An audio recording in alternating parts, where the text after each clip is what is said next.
Hello everyone, ये video industrial relation और labour law के मास्टर वीडियो होंगे जिसमें कि आपके 100+ MCQs कवर होने वाले हैं, जिसमें प्रीवियस ईयर के क्वेश्चन को भी इंक्लूड किया गया और साथ ही आपके वो क्वेश्चन को लिया गया है इसमें जिसके आने की अति संभावना है।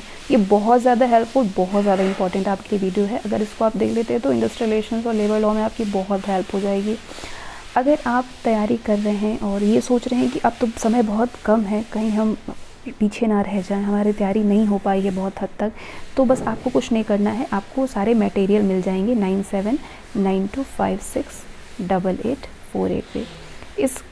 इसको ये ग्रुप है, व्हाट्सएप ग्रुप, जिसमें आपको जा कर के बहुत कम PDF है जिनको पढ़ने के बाद आप इतनी ज़्यादा कॉन्फिडेंट फील करेंगे। और उसको पढ़ने के बाद आप कोई भी मॉक टेस्ट, कोई भी टेस्ट या प्रीवियस ईयर के क्वेश्चन को लगाइए, आपको उससे बाहर चीज़ें आपको दिखाई नहीं देगा।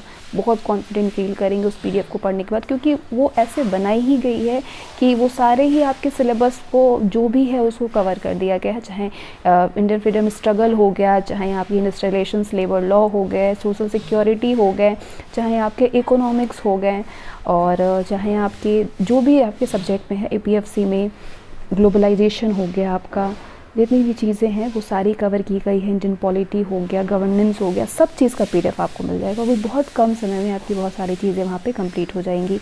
बस इस पे आपको जा कर के ग्रुप में ऐड होना है, और ग्रुप में ऐड होने के बाद आपको PDF मिल जाएंगे, और उसके साथ ही आपको मॉक टेस्ट भी जो चल रहे हैं उसका भी फ़ायदा मिलेगा। तो ग्रुप को आप फटाफट से ज्वाइन कर सकते हैं। चलिए शुरू करते हैं आज की क्लास को। पहला क्वेश्चन है, निर्माण कार्य समिति, सुरक्षा समिति और कैंटीन प्रबंधन समिति किसके उदाहरण हैं? निर्माण कार्य समिति, सुरक्षा समिति और कैंटीन प्रबंधन समिति किसके उदाहरण हैं? ये 2017 का प्रश्न है। ये उदाहरण है प्रबंधन में कामगारों की भागीदारी के। प्रबंधन में कामगारों की भागीदारी के उदाहरण है। एक्सप्लेनेशन भी आपको मिल जाएगा इसमें। किसी व्यावसायिक संस्था की सफलता में श्रमिकों का योगदान अहम होता है। यदि श्रमिक कार्य का संचालन सही तरीके से नहीं करते हैं तो संस्था को हानि का सामना करना पड़ता है। श्रमिकों का अपना एक संगठन होता है, संघ होता है। श्रमिक संगठन जो हैं वो प्रबंधन कार्यों में भाग ले सकते हैं। श्रमिकों के द्वारा अपने हितों की रक्षा के लिए कई समितियां भी बना सकते हैं, जैसे कि निर्माण कार्य समिति, सुरक्षा समिति और कैंटीन प्रबंधन समिति। ये सारे प्रबंधन में कामगारों की भागीदारी के हैं, उदाहरण हैं। दूसरा क्वेश्चन है, फिलाडेल्फिया घोषणा के अनुसार निम्नलिखित में से कौन सा एक ILO के लक्ष्यों और उद्देश्यों का भाग नहीं है? फिलाडेल्फिया घोषणा के अनुसार कौन सा ILO के लक्ष्यों और उद्देश्यों का भाग नहीं है? तो चलिए ऑप्शन देखिए। श्रमिक एक वस्तु नहीं है, ये फिलाडेल्फिया घोषणा में ILO का तो ये लक्ष्य और उद्देश्य दोनों ही नहीं था, तो ये एक श्रमिक एक वस्तु नहीं है, ये सही है। स्वतंत्रता और संघ की स्वतंत्रता सतत विकास हेतु अनिवार्य है, ये भी सही है। किसी भी स्थान पर गरीबी हर एक स्थान पर संपन्नता के लिए खतरा है, ये भी सही है। ये तीनों ही सही है। और यहाँ पूछा है कि कौन सा उद्देश्य लक्ष्य नहीं है, तो ये सारे तो सही है, लेकिन नहीं पूछा है, इसका मतलब बचा ये लास्ट वाला। ये 2017 का प्रश्न है। गरीबी के खिलाफ जंग के लिए ये आवश्यक है कि प्रत्येक राष्ट्र के अंदर इससे निरंतर उत्साह से लड़ जाए, तो जो कि पूरी तरह से सरकार का दायित्व है। ये इस घोषणा में ILO का उद्देश्य का भाग नहीं है। तो आइए एक्सप्लेनेशन को देखते हैं कि कॉन्सेप्ट क्लियर हो जाए।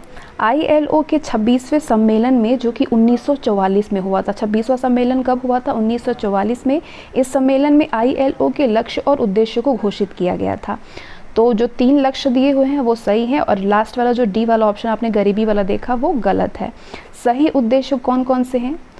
अभाव के खिलाफ युद्ध, प्रत्येक देश के भीतर सतत और ठोस अंतर्राष्ट्रीय प्रशासन द्वारा बेदर ताकत है प्रसारण के द्वारा, जिसमें कि कर्मचारियों और नियोक्ताओं तथा सरकार के लोगों के साथ बराबरी दर्जे का आनंद लेने के लिए सरकार के साथ में शामिल हो। अगला क्वेश्चन ये भी 2017 का है। रॉबर्ट्स हॉकी द्वारा चिन्हित संघवाद के 5 कार्यमूलक प्रकारों में से निम्नलिखित में से कौन सा एक अपवाद है? कौन सा एक अपवाद है इनमें से? व्यापार संघवाद, स्वार्थ चालित संघवाद, क्रांतिकारी संघवाद या विकासवादी संघवाद? सही जवाब होगा इवोल्यूशनरी यूनियनिज्म, ये विकासवादी संघवाद, ये इसका एक अपवाद है।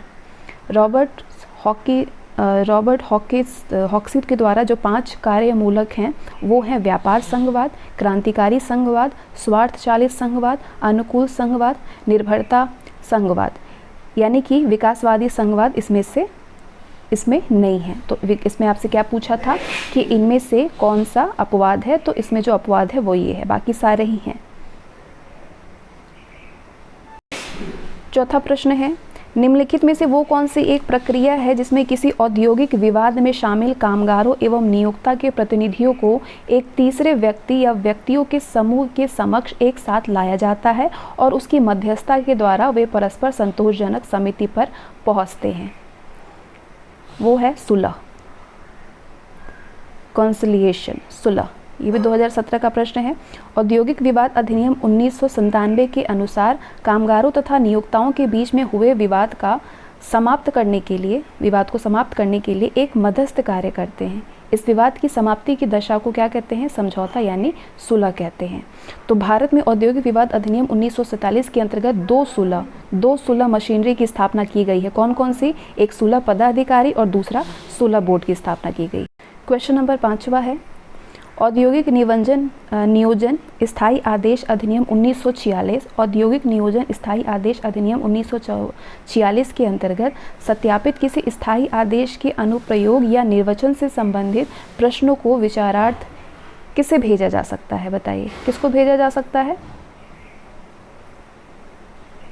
इंडस्ट्रियल नहीं, श्रम न्यायालय को भेजा जा सकता है, लेबर कोर्ट को भेजा जा सकता है।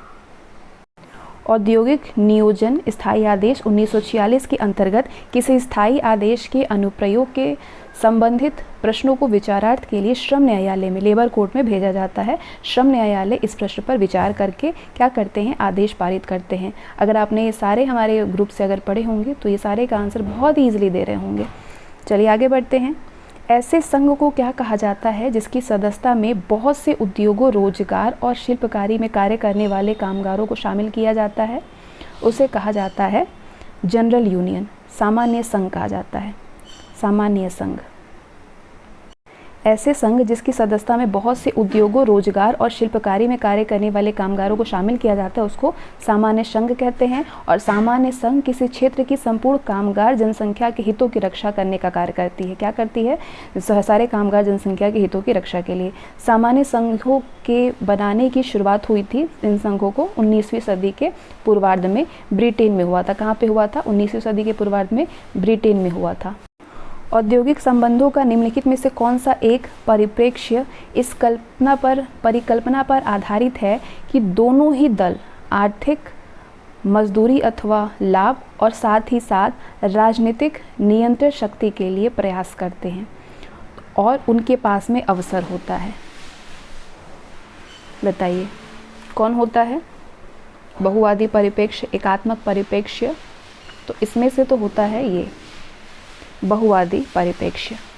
बहुवादी परिप्रेक्ष्य क्वेश्चन आप देख सकते हैं, देखने में लग रहा होगा कितना डिफिकल्ट होगा, लेकिन अगर इसके कॉन्सेप्ट को आप समझ लेंगे तो ये चीज़ें आपके लिए बहुत इजी हो जाएगी। औद्योगिक संबंधों में बहुलवादी परिप्रेक्ष्य किसी भी संगठन को विभिन्न हित समूहों के समूह के रूप में देखता है और ये इस परिकल्पना पर आधारित होता है कि दोनों ही दल, प्रबंधन अथवा मजदूर दल, आर्थिक और राजनीतिक शक्ति को अपने हितों में मोड़ने का प्रयास करते हैं। न्यूनतम मजदूरी अधिनियम 1948 के अंतर्गत केंद्रीय सरकार के द्वारा संस्थापित केंद्रीय सलाहकार बोर्ड के अध्यक्ष के रूप में निम्नलिखित में से किसे नियुक्त किया जा सकता है?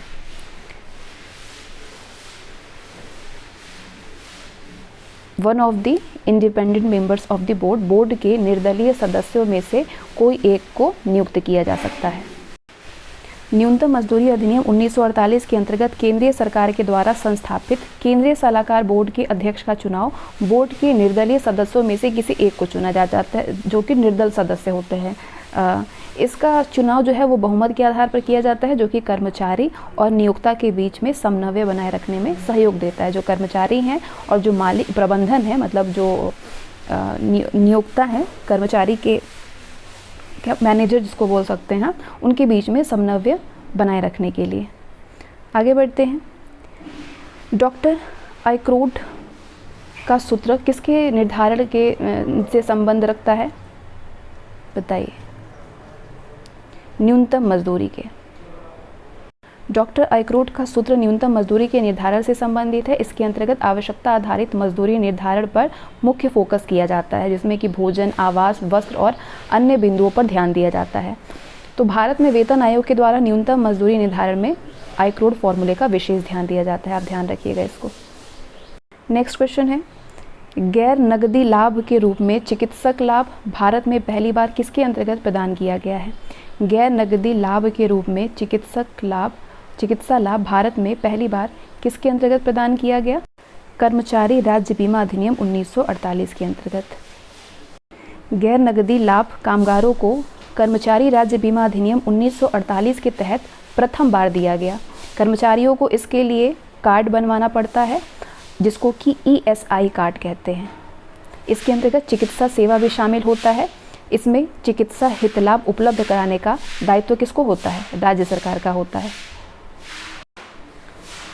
अगला प्रश्न है, निम्नलिखित में से कौन सा कर्मचारी भविष्य निधि और प्रकीर्ण उपबंध अधिनियम 1952 के अंतर्गत नहीं है? कौन सा कर्मचारी भविष्य निधि यानी EPF और प्रकीर्ण उपबंध अधिनियम 1952 के अंतर्गत नहीं है इनमें से? तो जवाब होगा क्षति प्रतिकर नहीं है। पेंशन है, भविष्य निधि है, जमा संबद्ध बीमा है, लेकिन क्षति प्रतिकर नहीं है। क्यों नहीं है? क्योंकि कर्मचारी भविष्य निधि और प्रकीर्ण उपबंध अधिनियम 1952 में कर्मचारी भविष्य निधि, जमा संबद्ध बीमा और कर्मचारी पेंशन योजना आते हैं। क्षति प्रतिकर इसके अंतर्गत नहीं आता है, ध्यान रखिएगा। कौन कौन आता है? भविष्य निधि आएगा, आपका पेंशन आएगा, भविष्य निधि पेंशन, भविष्य निधि, जमा संबद्ध बीमा, लेकिन क्षति प्रतिकर इसके अंदर शामिल नहीं है। कर्मकार प्रतिकर अधिनियम 1923 के बारे में निम्नलिखित में से कौन सा कथन सत्य है? कर्मकार प्रतिकर अधिनियम 1923 के बारे में इनमें से कौन सा कथन सत्य है, वो आप बताइए। आंसर होगा इसका लाभ 2009 में बदलकर कर्मचारी प्रतिकर अधिनियम हो गया था। पे नाम परिवर्तन की बात होती है, वो इम्पॉर्टेंट हो जाता है। कर्मकार प्रतिकर अधिनियम 1923 का नाम कर्मकार प्रतिकर संशोधन अधिनियम 2009 के द्वारा बदलकर कर्मचारी प्रतिकर अधिनियम कर दिया गया है। ध्यान रखिएगा, कर्मचारी प्रतिकर अधिनियम कर दिया गया है। निम्नलिखित में से कौन सा विधान व्यापक सामाजिक सुरक्षा विधान है? वो कौन सा विधान है जो व्यापक सामाजिक सुरक्षा विधान है? जवाब होगा कर्मचारी भविष्य निधि एवं प्रकीर्ण उपबंध अधिनियम। कर्मचारी भविष्य निधि एवं प्रकीर्ण उपबंध अधिनियम एक व्यापक सामाजिक सुरक्षा विधान है। इसके अंतर्गत भविष्य निधि योजना, बीमा योजना और पेंशन योजना आते हैं, जो कि सामाजिक सुरक्षा का व्यापक विधान है।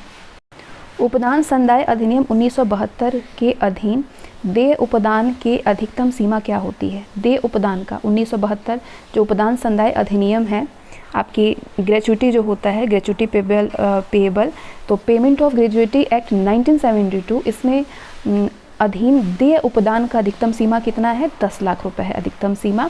और हाँ, 10 लाख। उपदान संदाय अधिनियम 1972 के अधीन देय उपदान की अधिकतम सीमा 10 लाख रुपए थी, जो कि वर्तमान समय में 20 लाख रुपए कर दी गई है। ये उपदान संदाय अधिनियम पढ़ाया गया है और इसको आप इससे अपडेट होना है तो आप ग्रुप में ज़रूर से ऐड हो जाइएगा, उसमें सारी चीज़ आपको PDF मिल जाएगा।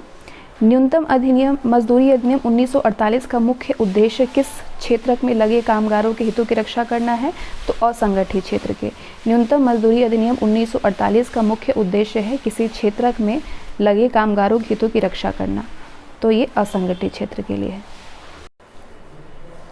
प्रसूति प्रसुविधा अधिनियम 1961, जिसको MB अधिनियम बोलते हैं, मैटरनिटी बेनिफिट एक्ट, इसमें प्रसूति काल के दौरान कितनी सप्ताह की मजदूरी का उपबंध है? वो प्रश्न अभी आपके लिए काम के लिए नहीं है, क्योंकि उसके लिए अब आपको नया चीज़ पढ़ना होगा, क्योंकि चीज़ें चेंज होती रहती हैं। आइए नेक्स्ट क्वेश्चन हम देखते हैं जननी सुरक्षा योजना कार्यक्रम के बारे में। जननी सुरक्षा योजना कार्यक्रम संस्थानिक प्रसव को बढ़ावा देने का प्रयास करता है, प्रसव के खर्च को पूरा करने के लिए माँ को आर्थिक सहायता उपलब्ध कराने का प्रयास करता है, सगर्भता और प्रसूति के कारण मजदूरी में हुई हानि के संभरण का प्रयास करता है। तो बताइए इनमें से कौन कौन सा सही है? तो इसमें अगर आप देखें तो ये दोनों बिल्कुल सही है कि संस्थानिक प्रसव को बढ़ावा देने का प्रयास करता है और प्रसव के खर्च को पूरा करने के लिए माँ को आर्थिक सहायता उपलब्ध कराने का प्रयास करता है। पहला और दूसरा सही है। जननी सुरक्षा योजना संस्थानिक प्रसव को बढ़ाने का प्रयास करता है और प्रसव के खर्च को पूरा करने के लिए माँ को आर्थिक सहायता प्रदान उपलब्ध कराता है।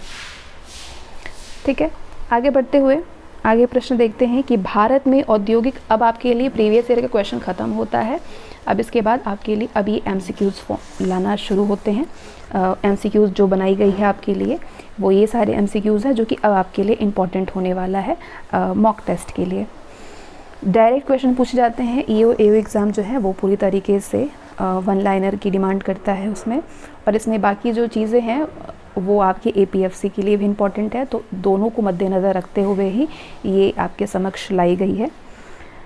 PDF जो है वो ग्रुप में प्रोवाइड किया जाएगा, और एक बार और रिपीट किया जाता है कि अगर आप अभी भी अपने आप को कॉन्फिडेंट फील नहीं कर पा रहे हैं और आपको लग रहा है समय बहुत कम है, और वाकई समय तो कम है ही, क्योंकि अब ये वैकेंसी बहुत समय बाद आने वाली है, और इतना अच्छा मौका UPSC के द्वारा इतनी ईजिली कोई एग्ज़ामिनेशन नहीं होता है जो कि EPFO करा रहा है। ये बहुत अच्छी अपॉर्चुनिटी आप सभी के लिए है, तो आप इसको बहुत अच्छे से यूटिलाइज़ करें सारी चीज़ों को। बहुत कम PDF है, केवल आपके जैसे 9 टॉपिक है EO AO में, उस तरीके से 9 टॉपिक के लिए बहुत कम PDF में सारी चीज़ों को कंप्लीट किया गया APFC के पूरे। उसको अगर आप कर लेते हैं, उसके बाद जब मॉक टेस्ट आप लगाएंगे ना, तो उसके बाद आपको पता चलेगा कि सारी चीज़ें जो हैं वो हमारी अब ठीक ठाक चल रही है और हमें चीज़ें समझ में आ रही है। आपको बस उसके लिए ग्रुप में ऐड होना है 9792568848 पे, क्योंकि जो ये चीज़ें बनाई गई है उससे आपको अत्यधिक लाभ प्राप्त हो, बस उसके लिए बनाई गई है। इसलिए मैं चाहती हूँ कि आप सभी को उसका फ़ायदा मिले। अभी भी समय है, आप इसका फ़ायदा उठा सकते हैं और अपनी तैयारी में बहुत अच्छी से बूस्ट कर सकते हैं। भारत में औद्योगिक विधि शास्त्र का विकास कब हुआ था? भारत में औद्योगिक विधि शास्त्र का विकास हुआ था 20वीं शताब्दी में। अब फटाफट क्वेश्चन को करते चलेंगे, क्योंकि अब एक्सप्लेनेशन आपको सीधे ग्रुप में ही दिया जाएगा इन सभी का। नियोजक एवं नियोजित के मध्य हुए संघर्ष के पश्चात कुछ सिद्धांत विकसित हुए हैं, तो वो सिद्धांत कौन कौन से हैं बताइए। कर्मकारों को एक संस्था बनाने का अधिकार, द्विपक्षीय समझौता वार्ता, सेवा की शर्तों को और अधिक उपयुक्त बनाने हेतु सामूहिक सौदेबाजी करने का कर्मकारों को अधिकार, हस्तक्षेप से कल्याणकारी राज्य की दिशा में परिवर्तन। कौन कौन से सिद्धांत विकसित हुए हैं? तो इसमें से कर्मकारों को एक संस्था बनाने का अधिकार सही है, इसके अलावा त्रिपक्षीय समझौता वार्ता भी सही है। ये चारों ही सही हैं, कोई इसमें गलत नहीं है, सब सही है, चारों सही है। श्रमिकों को आत्मविश्वासी बनाने हेतु त्रिपक्षीय श्रम नीति लाया गया था। त्रिपक्षीय श्रम नीति कब लाया गया था? 1957 में लाया गया था। भारत सरकार के द्वारा त्रिपक्षीय श्रम नीति लाया गया, उस समय कौन श्रम मंत्री थे? तो उस समय श्रम मंत्री थे श्री BV गिरी। नेक्स्ट, त्रिपक्षीय श्रम नीति ने बल दिया, किस पर बल दिया था? कर्मकारों को प्रबंधन में भागीदारी बनाने के लिए, कर्मकार की शिक्षा के लिए, कर्मकार समिति और न्यूनतम मजदूरी के लिए, सभी के लिए, सभी पे बल दिया। उद्योग में अनुशासन संहिता के प्रयोग को स्वीकारा गया था। कब स्वीकारा गया था? 16वें श्रम सम्मेलन 1958 में। बोनस भुगतान अधिनियम संसद में कब पारित किया गया था? 1965 में पारित किया गया था। उद्योग के अनुशासन संहिता में व्यवस्था की गई, किस चीज़ की व्यवस्था की गई? बगैर सूचना के लिए हड़ताल या तालाबंदी आप नहीं कर सकते हैं, तो ये ना करें, इसकी सूचना जारी की गई। भारतीय श्रम नीति के मुख्य अवयव क्या हैं? भारतीय श्रम नीति के मुख्य अवयव हैं इसमें नया अध्याय, मतलब कि जो न्याय ना दिए जाने पर कर्मकारों को शांतिपूर्ण ढंग से अपने विरोध को प्रकट करने का अधिकार दिया गया। इसके साथ ही आपसी समझौता, सामूहिक सौदेबाजी और ऐच्छिक विभाजन को प्रोत्साहन देना भी किया गया। उचित मजदूरी मानदंडों एवं सामाजिक सुरक्षा को सुनिश्चित करना और कमजोर पक्ष को उचित उपचार दिलाने हेतु राज्य के द्वारा हस्तक्षेप। आगे बढ़ते हैं, सारे इम्पोर्टेंट है, बहुत इम्पोर्टेंट है ये सभी प्रश्न आपके लिए। भारत में औद्योगिकरण का अर्थ किसके विकास से है? औद्योगिकरण का अर्थ है कारखाना पद्धति से। कारखाने सिस्टम के लिए तो ये औद्योगिक इंडस्ट्रियल रिलेशंस होते हैं। किसी भी देश में श्रम विधान आधारित होना चाहिए, किस पे आधारित होना चाहिए? सामाजिक न्याय और सामाजिक सभ्यता दोनों पे होनी चाहिए। सामाजिक साम्यता और सामाजिक न्याय दोनों पे। कर्मकार प्रतिकर अधिनियम पारित किया गया था, कब पारित किया गया था? 1923 में पारित किया गया था ये। कर्मकार प्रतिकर अधिनियम 1923 के पारित होने से पहले तक किसी कर्मकार को उसके नियोजन के अनुक्रम में प्रतिकर नहीं दिया जाता था। किसके लिए? तो पहले जो है कि 1900 कर्मकार प्रतिकर अधिनियम 1923 के पारित होने से पहले तक कर्मकार को उसके नियोजन में वो दुर्घटना में प्रतिकर नहीं दिया जाता था। दुर्घटना में छंटनी पे होता था, श्रमिकों की सुरक्षा के लिए होता था, दुर्घटना के लिए अभी तक नहीं था। सामाजिक न्याय के सिद्धांत पर आधारित विधियों का उदाहरण है। सामाजिक न्याय के सिद्धांत की विधि न्यूनतम मजदूरी अधिनियम है, कारखाना अधिनियम, सभी मर्ज हैं, मजदूरी भुगतान अधिनियम। सामाजिक सुरक्षा के उपायों का क्या महत्व है? लोक कल्याणकारी राज्य के उद्देश्यों की पूर्ति की दिशा में महत्वपूर्ण कदम कर्मकारों को इस योग्य बनाते हैं कि वे अपने काम और कौशल से अधिक सक्षम हो सकें। सामाजिक बीमाकरण के मानदंडों का सृजन करने का महत्वपूर्ण कार्य किया है किसने? अंतर्राष्ट्रीय श्रम संगठन के द्वारा किया गया है। सार्वदेशिक रूप में स्वीकृत बुनियादी सिद्धांतों और सामाजिक सुरक्षा के सामान्य मानदंडों को स्वीकृति प्रदान की गई है सामाजिक सुरक्षा कन्वेंशन 1952 के तहत। कर्मचारी प्रतिकर अधिनियम 1923 लागू किया गया था कब? जुलाई 1924 में। कर्मकार प्रतिकर अधिनियम 1923 भारत के किस राज्य में नहीं लागू है? तो जम्मू कश्मीर में। कर्मकार प्रतिकर अधिनियम 1923 लागू होता है उद्योगों के कर्मचारियों पर ये लागू होता है। आगे बढ़ते हैं। कथन है कर्मकार प्रतिकर अधिनियम 1923 का उद्देश्य कर्मचारी को वैयक्तिक क्षति की दिशा में प्रतिकर देना। कारण दे रहा है कि यदि दुर्घटना के परिणाम स्वरूप कर्मचारी जीवित बचता है तो प्रतिकर दिया जाता है और यदि उसकी मृत्यु हो जाती है तो प्रतिकर उसके आश्रितों को मिलता है। कर्मकार प्रतिकर अधिनियम 1923 का उद्देश्य कर्मचारियों को व्यक्तिगत क्षति की दिशा में प्रतिकर करना। तो अब आप क्वेश्चन समझ गए होंगे बहुत ही अच्छे से और आप कहेंगे कि हाँ ये कथन भी सही है और इसका जो कारण दिया गया है ये भी सही है, दोनों बिल्कुल सही हैं, सही व्याख्या की गई है। क्वेश्चन डायरेक्ट भी पूछ सकता है, स्टेटमेंट भी पूछ सकता है, इसलिए सभी चीज़ों का क्वेश्चन आपको इसमें मर्ज मिलेगा। कर्मकार प्रतिकर अधिनियम सभी कर्मचारियों पर लागू होता है। कारण दे रहा है कि अधिनियम एक कर्मचारी को ऐसी दुर्घटना से होने वाली क्षतियों से संरक्षण प्रदान करता है जो कि उसके नियोजन के कारण और उसके नियोजन क्रम में घटित हुई है। पहला वाला तो पूरी तरीके से गलत है, लेकिन हाँ ये कारण आर जो है वो सही है। पहला गलत है, ए गलत है, आर सही है। बहुत चुन के प्रश्न आपके लिए ये लेके आया गया है अलग अलग जगहों से। इम्पॉर्टेंट सारे क्वेश्चंस हैं। कर्मकारों के नातेदारों में से किसे प्रथम श्रेणी में दावा प्रस्तुत करने का अधिकार है? विधवा, अवयस्क धर्मज, दत्तक पुत्र या पुत्री, मतलब दत्तक पुत्र गोद लिया हुआ, विधवा अथवा विधवा माता, ये सारे इसमें शामिल हैं। ये दावा कर सकते हैं। कर्मकारों के नातेदारों में से प्रथम श्रेणी में दावा कौन प्रस्तुत कर सकता है? किसको अधिकार है? विधवा को है, अवयस्क धर्मज का है, अवयस्क धर्मज या दत्तक पुत्र या फिर पुत्री तथा विधवा माता। कर्मचारी की मृत्यु के पश्चात तृतीय श्रेणी के आश्रितों में सम्मिलित किया गया है किसको? माता पिता जिसके अंतर्गत विधवा माता नहीं आती हैं, अवयस्क भाई या अविवाहित बहन या विधवा बहन यदि वह अवयस्क हैं, विधवा पुत्र वधू तथा पूर्व मृत पुत्र की अवयस्क संतान भी हो सकता है, अवयस्क दत्तक पुत्र तथा अविवाहिता दत्तक पुत्री भी हो सकती है। दत्तक पुत्र या जो अभी तक जिस गोदी हुई लड़की का अगर विवाह नहीं हुआ है तो वो भी हो सकते हैं। ये चारों सही है। ये चारों ही कर्मचारी की मृत्यु के बाद तीसरा स्थान है इनका, जो कि हकदार हो सकते हैं, उनके लिए जो चीज़ें दी जाएगी। दूसरी श्रेणी में एक ऐसा पुत्र या पुत्री सम्मिलित है जो कि 18 वर्ष की आयु प्राप्त कर चुके हैं किंतु जो कि शिथिलोंग हो गए हैं। कारण दे रहा है कि उसे उस कर्मकार की मृत्यु के समय उसके उपार्जनों पर पूर्णतः आश्रित भी होना चाहिए। सही है, ए और आर दोनों सही और आर ए की सही व्याख्या करता है। किस न्यायालय ने रक्त संबंध भाई और सहोदर दोनों भाइयों को समान माना है? मध्य प्रदेश उच्च न्यायालय ने। कर्मकार प्रतिकर संशोधन अधिनियम 2000 द्वारा कर्मकार की परिभाषा में ये खंड समाप्त कर दिया गया है। कौन सा खंड?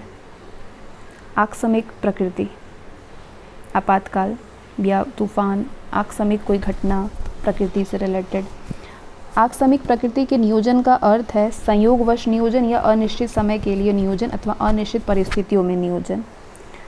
कारण दे रहा है कि ये एक ऐसा नियोजन है जो कि अवसर पर निर्भर करता है। इस संबंध में नियोजन में नियुक्त करने की कोई भी संविदा नहीं होती है। तो हाँ, दोनों सही है, ए और आर दोनों सही है और आर ए की सही व्याख्या करता है। यदि कोई कर्मकार किसी दुर्घटना से हुई क्षति के परिणाम स्वरूप किसी ऐसी शारीरिक खराबी से क्षतिग्रस्त हो जाता है जिससे कि उस कर्मकार को काम करने की शारीरिक क्षमता में तो कमी नहीं आती है, परंतु वो क्षति उससे पूर्व की अपेक्षा बाजार में नियोजन पाने पर युक्ति संगत रूप में कुप्रभाव डालती है। कारण दे रहा है कि उस समय कर्मकार पूर्ण निशक्त माना जाएगा। उस समय ए तो सही है लेकिन आर ये गलत है। ए सही है कि यदि कोई कर्मकार किसी दुर्घटना से हुई क्षति के बाद किसी ऐसी शारीरिक खराबी से क्षतिग्रस्त अगर हो जाता है जिससे कि उस कर्मकार को काम करने की शारीरिक क्षमता में कमी नहीं आती, परंतु वो क्षति उससे पूर्व की अपेक्षा बाजार में नियोजन पाने पर युक्ति संगत रूप में प्रभाव डालती। सही है लेकिन इसका कारण गलत दे। कर्मचारी भविष्य निधि, परिवार पेंशन निधि और निक्षेप सहबद्ध बीमा निधि अधिनियम 1952 को किस वर्ष संशोधन कर परिवार पेंशन निधि के स्थान पर पेंशन निधि किया गया है? 1996 में। नेक्स्ट है कर्मचारी भविष्य निधि, परिवार पेंशन निधि और निक्षेप सहबद्ध बीमा निधि।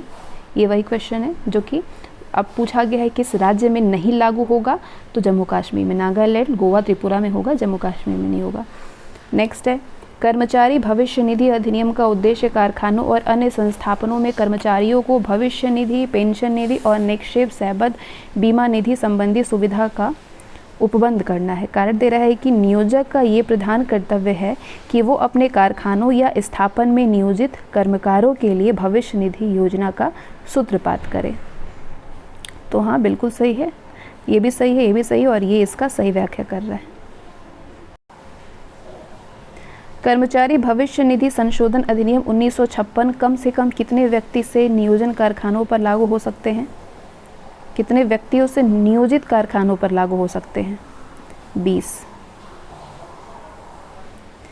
इस अधिनियम को कब से चाय, कहवा, रबर, इलायची और पीपर के बागानों में नियोजित कर्मकारों पर भी लागू किया गया है? 30 अप्रैल 1997 को। अनुसूचित उद्योगों के किसी कारखानों में इस अधिनियम को लागू करने के संबंध में किन शर्तों को पूरा करना आवश्यक है?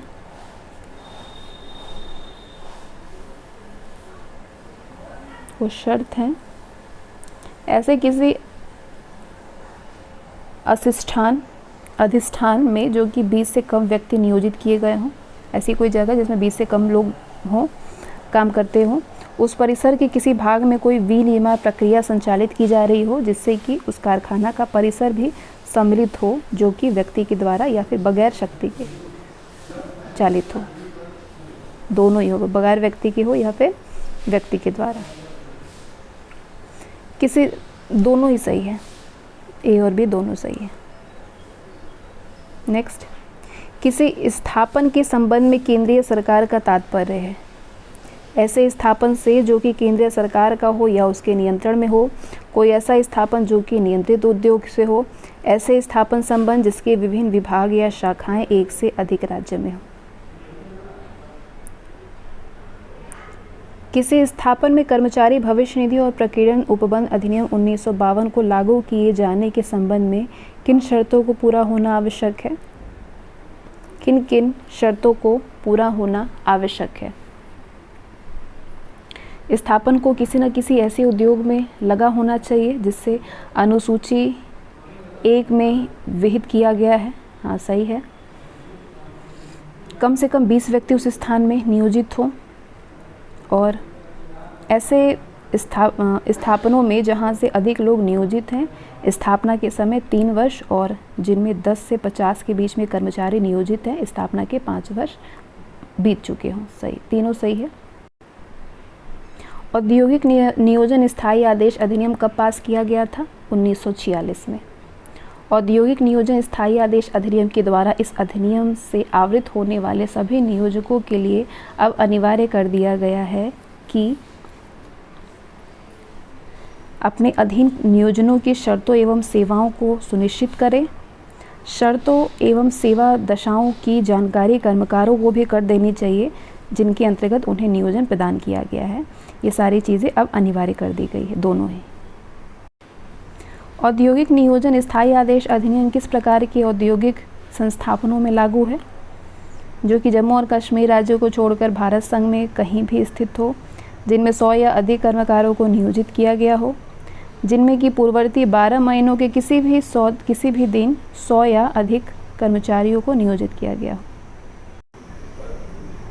औद्योगिक नियोजन स्थायी आदेश अधिनियम का प्रवर्तन निम्नलिखित संस्थापनों में नहीं किया जाता है। किसमें नहीं किया जाता है? कोई ऐसा अधिनियम जिसके संबंध में बम्बई औद्योगिक संबंध अधिनियम 1946 के अध्याय 7 के उपबंध में लागू होते हैं, इनको नहीं किया जाता है प्रवर्तन संस्थापनों में।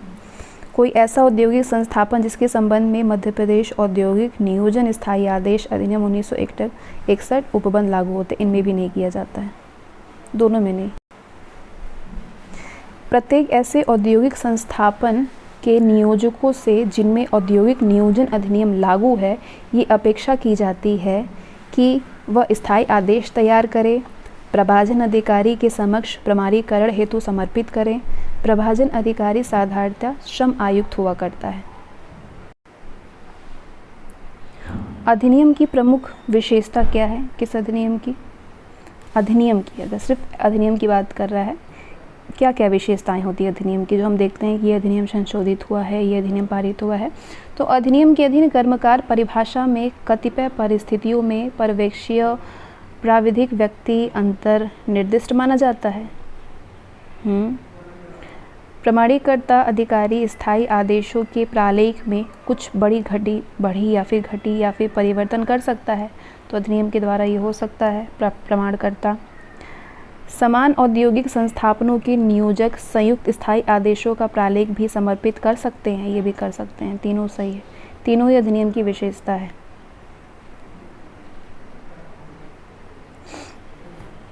औद्योगिक नियोजन अधिनियम 1946 का अनिवार्य तत्व इनमें से कौन सा नहीं है? आंसर होगा, ये नियम ऐसी औद्योगिक संस्थापनों पर लागू नहीं होता है कि जहां 100 या 100 से अधिक कर्मचारी नियोजित है। ये अनिवार्य तत्व में नहीं आता है औद्योगिक नियोजन अधिनियम 1946 के। बाकी इस दोनों आते हैं कि प्रमाणकर्ता अधिकारियों को अधिनियम की धारा 11 के अधीन वे सभी शक्तियां प्राप्त होगी जो कि ऐसे मामलों में एक सिविल न्यायालय को प्राप्त होगी। ये होगा शामिल। अनिवार्य, समुचित सरकार अधिनियम के किसी उपबंध के प्रवर्तन से किसी औद्योगिक संस्थापन को छूट प्रदान कर सकती है, ये भी होगा। इस अधिनियम के अंतर्गत किसे प्रमाणकर्ता अधिकारी के रूप में माना जाएगा? कोई श्रम आयुक्त, क्षेत्रीय श्रम आयुक्त, दोनों को। लोक उपयोगिता सेवा में नियोजित कोई भी व्यक्ति संविदा के भंग होने के रूप में निम्नलिखित परिस्थितियों में हड़ताल पर नहीं जाएगा। इनमें से क्या सत्य है? जो कि लोक उपयोगिता सेवा में नियोजित कोई भी व्यक्ति संविदा भंग होने के रूप की परिस्थिति में हड़ताल पर नहीं जाएगा। वो कौन कौन सी परिस्थितियां होंगी? नहीं जाएगा। हड़ताल करने से पूर्व 6 सप्ताह की नोटिस नियोजक को दिए बिना ये तो जा सकता है। ऐसी सूचना दिए जाने के 14 दिन के बाद नहीं जाएगा। ऐसी सूचना दिए जाने के 14 दिनों के बाद नहीं जाएगा। वे कौन सी परिस्थितियां हैं जिनमें कि नियोजक एक लोक उपयोगिता संचालित कर रहा है, अपने कर्मकारों में से किसी के प्रति कारखाना बंदी नहीं करेगा? तो कारखाना बंदी के 6 सप्ताह पूर्व कारखाना बंदी की नोटिस दिए बिना, नोटिस देने के 14 दिनों के अंदर, नोटिस में उल्लिखित कारखाना बंदी की तारीख बीतने के पूर्व। वो धारा जिसके अंतर्गत बिना पूर्व नोटिस के तालाबंदी को अवैध माना गया है, वो कौन सा धारा है? धारा 24। नियोजक हड़ताल या कारखाना बंदी की सूचना अधिकारी को देना अनिवार्य है। किसके बाद? उसी दिन जिस दिन हड़ताल की घोषणा की गई है, उसी दिन देना अनिवार्य है। अगला कथन है कि हड़ताल की कोई भी नोटिस वहां आवश्यक नहीं होगी जहां की संबंधित लोक उपयोगिता सेवा से पहले से ही कारखाना बंदी अस्तित्व में है। ये है कथन। कारण दिया है कि कारखाना बंदी की नोटिस वहाँ आवश्यक नहीं होगी जहाँ की संबंधित लोक उपयोगिता सेवा में पहले से ही कारखाना बंदी अस्तित्व में है। दोनों के कथन है और ये कारण दिया हुआ है। दोनों में क्या फ़र्क है भैया? हड़ताल की कोई नोटिस की बात कर रही, हाँ बिल्कुल सही है, दोनों सही है अपनी जगह, लेकिन ये कारण गलत दे रहा है। हड़ताल की कोई नोटिस वहाँ पे आवश्यक नहीं होगा जहाँ पे उससे संबंधित लोक उपयोगिता सेवा में पहले से ही कारखाना बंदी अस्तित्व में आ गई है, और कारखाना बंदी की नोटिस भी वहाँ पे आवश्यक नहीं होगा जहाँ उससे संबंधित लोक उपयोगिता सेवा में पहले से कारखाना बंदी अस्तित्व में है। लेकिन इसका कारण गलत दे रहा है। ए और आर दोनों सही है, लेकिन आर जो है वो ए की सही व्याख्या नहीं करता है। किसी व्यक्ति की दायित्वाधीन मानने के लिए किन बातों को सिद्ध किया जाना आवश्यक है? हड़ताल एक ऐसे प्रतिष्ठान में की गई थी जो कि अधिनियम की धारा 2 अण के अर्थ के अंतर्गत एक लोक उपयोगिता सेवा का संचालन कर रहा है। ये किसी व्यक्ति के दायित्वाधीन मानने के लिए ये सिद्ध करना आवश्यक होता है, और वो हड़ताल कर्मकारों को सेवा संविदा के भंग के रूप में घटित की गई थी। ये भी सही है, दोनों सही है। नोटिस देने के बाद ये 14 दिन की न्यूनतम अवधि जिसके भीतर कर्मकारों को हड़ताल पर जाने से निषेधित कर दिया गया है, एक ऐसा सिद्धांत है जिसके पीछे क्या मंशा है?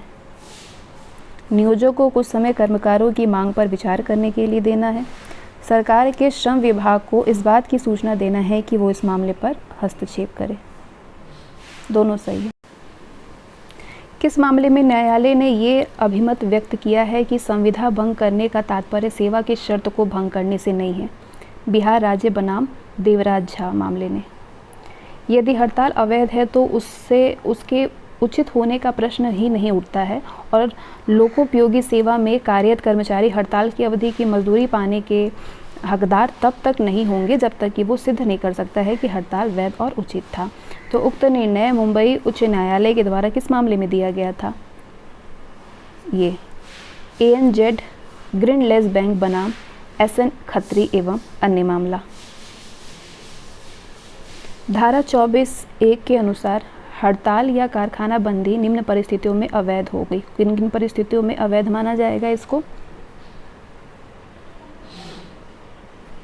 लोक उपयोगिता सेवा में उसका प्रारंभ या घोषित किया जाना धारा 22 का खंडन करता हो। इसके अलावा धारा 10 के खंड 3 या धारा 10 क की उपधारा 4 क के अंतर्गत समुचित सरकार द्वारा दिए गए आदेश का निरंतरित खंडन करता हो। ये चीज़ें थोड़ी डिफ़िकल्ट है, लेकिन इसके लिए आपके कॉन्सेप्ट सही तरीके से क्लियर होना चाहिए। धारा 24 के तीसरे के अनुसार अवैध हड़ताल के परिणाम स्वरूप घोषित की गई कारखाना बंदी या अवैध कारखाना बंदी के परिणाम स्वरूप घोषित की गई हड़ताल मानी जाएगी। कौन सी हड़ताल? वैध हड़ताल मानी जाएगी। ये हड़ताल वैध है, अवैध नहीं है।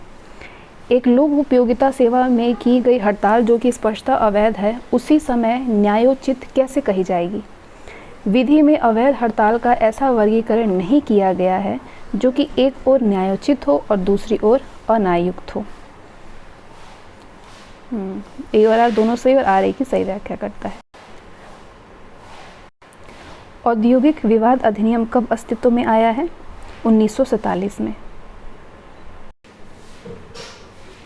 वो स्थितियाँ जहाँ पे संविदा अथवा स्थायी आदेश अथवा सेवा के नियम या परिनियम हड़ताल की अवधि की कर्मकार को मजदूरी का भुगतान किए जाने के संबंध में मौन होता है, वहाँ कार्य से अनुपस्थित रहने पर प्रबंधन को मजदूरी में कटौती करने का अधिकार होता है, चाहे हड़ताल वैध हो अथवा अवैध हो। चाहे हड़ताल वैध हो अथवा अवैध हो।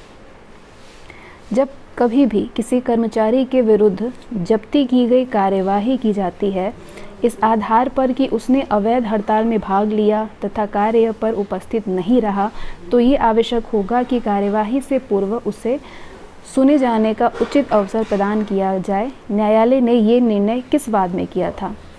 ये निर्णय किया था न्यायालय ने शिवशंकर तथा अन्य बनाम भारत सरकार तथा अन्य मामले में। कथन है, राजकीय सेवकों का हड़ताल पर जाने का अधिकार वैयक्तिक प्रतिष्ठानों में नियोजित कर्मकारों के अधिकारों से भिन्न है। कारण दे रहा है कि कतिपय ऐसे नियम अस्तित्व में हैं जो कि राजकीय कर्मचारियों को हड़ताल पर जाने से प्रतिषेधित करते हैं। सही जवाब होगा ए और आर दोनों सही है और आर ए की सही व्याख्या करता है। अधिनियम की धारा 25 में कहा गया है कि कोई भी व्यक्ति जानबूझकर किसी अवैध हड़ताल या कारखाना बंदी को प्रत्यक्ष बढ़ावा देने या समर्थन करने में किसी भी धन का व्यय और प्रयोग नहीं करेगा। इसका कौन सा अनिवार्य तत्व नहीं है? इनमें से कौन सा इसका अनिवार्य तत्व नहीं है? हड़ताल या कारखाना बंदी यथार्थ वैध हो। भारत में व्यवसाय संघों के विकास का प्रारंभ कब हुआ था? 1890 में हुआ था। बम्बई मिल हैंडस एसोसिएशन नाम से देश में सर्वप्रथम कर्मकारों का एक संघ बम्बई में गठित किया गया था। तो इस एसोसिएशन का गठन कब किया गया? एसोसिएशन का गठन किया गया 1890 में। कथन है भारत में व्यवसाय संघ आंदोलन की प्रगति देश की स्वतंत्रता के पूर्व बहुत संतोषजनक थी। कारण दे रहा है कि स्वतंत्रता प्राप्ति के बाद का समय इस दिशा में अत्यंत महत्वपूर्ण रहा है। तो ए तो सही है लेकिन आर गलत है। भारत में रॉयल कमीशन का गठन किस प्रकार की समस्या के लिए किया गया था? रॉयल कमीशन का गठन श्रमिक समस्या के लिए किया गया था। व्यवसाय संघ अधिनियम कब पारित हुआ था? 1926 में पारित हुआ था। व्यवसाय विवाद से निम्नलिखित के बीच का कौन सा विवाद अभिप्रेत है? व्यवसाय विवाद से नियोजक और कर्मकारों के बीच का विवाद, कर्मकारों और कर्मकारों के बीच में विवाद, मैनेजर में, नियोजक और नियोजक के बीच में भी, सभी। किस व्यवसाय विवाद का संबंध निम्नलिखित में से होना चाहिए? व्यवसाय विवाद का संबंध किससे होना चाहिए?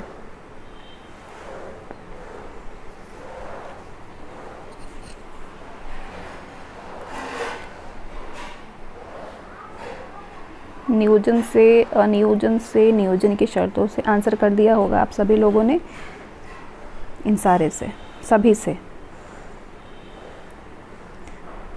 किसी व्यवसाय विवाद का संबंध इनसे होना चाहिए।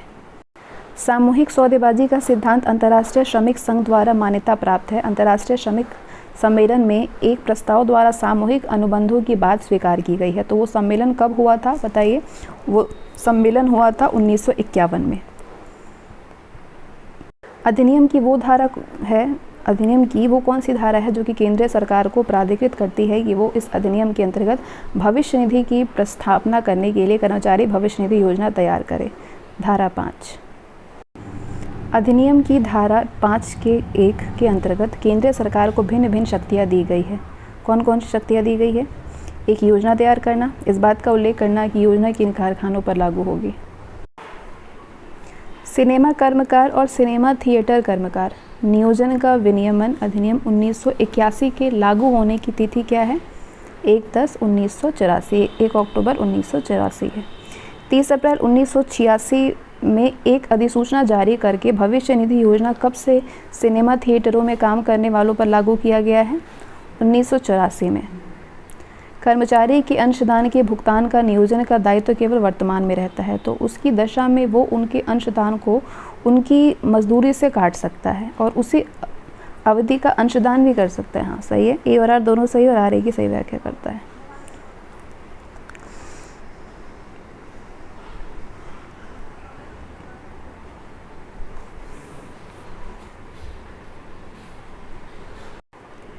केंद्रीय सरकार एक गजट अधिसूचना के द्वारा उन राज्य क्षेत्रों के लिए जिन क्षेत्रों में ये अधिनियम विस्तारित है कि कर्मचारी भविष्य निधि के प्रशासन के लिए एक केंद्रीय बोर्ड गठित कर सकती है। तो ये बोर्ड, इस बोर्ड के सदस्य के रूप में कौन से व्यक्ति होंगे? एक अध्यक्ष और उपाध्यक्ष जिसकी नियुक्ति सरकार द्वारा की जाए, केंद्रीय भविष्य निधि आयुक्त पदेन, केंद्रीय सरकार के द्वारा अपने अधिकारियों में से नियुक्त किए गए अधिक से अधिक 5 व्यक्ति। कर्मचारी राज्य बीमा अधिनियम का गठन कब किया गया था? 1948 में। कर्मचारी राज्य बीमा निगम अपनी शक्तियों का किसी अन्य के प्रत्यायोजन किन दशाओं में कर सकता है? जो कि निगम द्वारा किया जाना चाहिए। निगम के किसी भी पदाधिकारी या अधीनस्थ प्राधिकारी के नाम ऐसे प्राधिकारी या प्राधिकारी द्वारा प्रत्यायोजित शक्तियों का प्रयोग निगम के द्वारा निर्धारित की गई शर्तों के अधीन किया जाएगा। तीनों सही है। न्यूनतम मजदूरी अधिनियम कब लागू हुआ था? 1948 में। कब बनाया गया था? 1948 में अधिनियम का मुख्य उद्देश्य क्या है? अधिनियम का मुख्य उद्देश्य है कर्मकारों के कल्याण को सुरक्षित करना, कर्मकारों की न्यूनतम मजदूरी की दरें नियत करना, कर्मकारों के शोषण को रोकना। केंद्रीय सरकार किस प्रकार के नियोजनों में मजदूरी की न्यूनतम दरें नियत करेगी? केंद्रीय सरकार के द्वारा या उसके प्राधिकार के अंतर्गत चलाए जाने वाले, रेलवे प्रशासन द्वारा चलाए जाने वाले नियोजन, किसी खान तेल क्षेत्र या महापत्तनम के संबंध में, किसी केंद्रीय अधिनियम द्वारा प्रतिस्थापित निगम के संबंध में। न्यूनतम मजदूरी की दरों को निर्धारित करने में इस बात पर मुख्य रूप से ध्यान देना चाहिए कि नियोजक मजदूरी अदा करने की सामर्थ्य रखता है या फिर नहीं। राज्य ये मानता है कि प्रत्येक नियोजक को अपने कर्मचारियों को कारण दे रहा है कि राज्य ये मानता है कि प्रत्येक नियोजक को अपने कर्मचारियों को न्यूनतम मजदूरी देनी चाहिए। इसमें आपका आर गलत है, ए गलत है, लेकिन आर सही है। न्यूनतम मजदूरी की दरों के संबंध में ये अधिनियम क्या व्यवस्था करता है? इनमें से क्या सत्य नहीं है, बताइए। ऑप्शन देख लिया आप लोगों ने। केवल कर्मकारों की भौतिक आवश्यकताओं की पूर्ति ही सुनिश्चित होनी चाहिए, ये सत्य नहीं है व्यवस्था में। बाकी सारे सही हैं कि कर्मकारों के साथ उनके परिवार का भरण पोषण भी होना चाहिए, कर्मकार के रूप में उनकी क्षमता का भी पोषण होना चाहिए। कथन है कि न्यूनतम मजदूरी अधिनियम का कतिपय योजनाओं में जिन्हें अधिनियम के अंतर्गत अधिसूचित किया जाएगा, न्यूनतम मजदूरी का निर्धारण करने हेतु अधिनियमन किया गया है। कारण दे रहा है कि न्यूनतम मजदूरी अधिनियम के प्रावधान सरकारी समितियों के कर्मचारियों पर भी लागू होगा। इसमें आपका ए गलत है, लेकिन आर सही है। सॉरी, इसमें कारण सही है, कथन ही गलत था। कारण गलत है, कथन सही है कि न्यूनतम मजदूरी अधिनियम के प्रावधान सरकारी समितियों के लिए भी के ऊपर लागू होंगे, ये गलत है। न्यूनतम मजदूरी अधिनियम का कतिपय योजनाओं में जिन्हें अधिनियम के अंतर्गत अधिसूचित किया जाएगा, न्यूनतम मजदूरी का निर्धारण हेतु अधिगमन किया गया है, ये सही है। किस वर्ष जिनेवा के अंतर्राष्ट्रीय श्रम सम्मेलन में न्यूनतम मजदूरी के प्रश्न पर एक ड्राफ्ट कन्वेंशन स्वीकार किया गया था? 1928 में किया गया था। न्यूनतम मजदूरी अधिनियम में मजदूरियों की निम्न दरें नियत किए जाने का उपबंध है, तो इनमें से क्या सत्य नहीं है, बताइए। अधिकतम अवधि दर, ये सत्य नहीं है, बाकी सारे सही हैं। इस अधिनियम के अंतर्गत मजदूरियों की न्यूनतम दरों में क्या नहीं सम्मिलित किया जा सकता है? मजदूरी की अधिकतम दर को सम्मिलित नहीं किया जा सकता है। ये अधिनियम समुचित सरकार को किस बात के लिए प्राधिकृत नहीं करता है? अतिकाल मजदूरी के भुगतान की व्यवस्था ना करें। न्यूनतम मजदूरी अधिनियम 1948 का विस्तार है संपूर्ण भारत में। न्यूनतम मजदूरी अधिनियम शब्द की परिभाषा इस अधिनियम में नहीं दी गई है। देश भर में सभी उद्योगों के लिए सामान्य मजदूरी का नियत किया जाना संभव है। ए और आर दोनों सही और आर ए की सही व्याख्या कर। तो यहाँ पे आपके 100+ क्वेश्चन को कवर किया जाता है, जो कि इंडस्ट्रियल रिलेशंस और लेबर लॉ के लिए मोस्ट इंपॉर्टेंट ये क्वेश्चन है। और आपने देखा क्वेश्चन का लेवल बहुत ही अच्छा खासा है। कुछ डायरेक्ट वाले हैं, कुछ इनडायरेक्ट वाले हैं, जैसे कुछ स्टेटमेंट है, कुछ असर्शन रीज़न है। तो मतलब हर तरीके के प्रश्नों को इसमें कवर कर दिया गया है। तो इसके अलावा बस आपको थोड़े बहुत लॉ पढ़ने की आवश्यकता है, और वो कितने पढ़ने हैं, बहुत ज़्यादा चीज़ें दी गई है, जो कि बहुत सारी चीज़ें महत्वपूर्ण उसमें नहीं होती है। जितनी महत्वपूर्ण है उतनी कवर कराई गई है, जिसका PDF आपको 9792568848 पे मिल जाएगा। डिस्क्रिप्शन में आपको उसके ये नंबर मिल जाएगा, जिस ग्रुप में आपको ऐड होना है। इस ग्रुप में ऐड होने के बाद आपको बहुत कम PDF मिलेगा। सारी चीज़ों को बहुत कम समय में, बहुत कम चीज़ों में कवर किया गया है। जितनी आवश्यकता है बस उतनी ही, बहुत ज़्यादा चीज़ नहीं। जितनी इस डिमांड है परीक्षा की, उस हिसाब से चीज़ें दी गई है कि आप कम समय में भी उसको अगर 2 से 3 बार पढ़ लेते हैं, फिर उसके बाद ढेर सारे मॉक टेस्ट लगाइए, आप खुद कॉन्फिडेंट आपका बूस्ट हो जाएगा। So thanks for watching this video. Bye.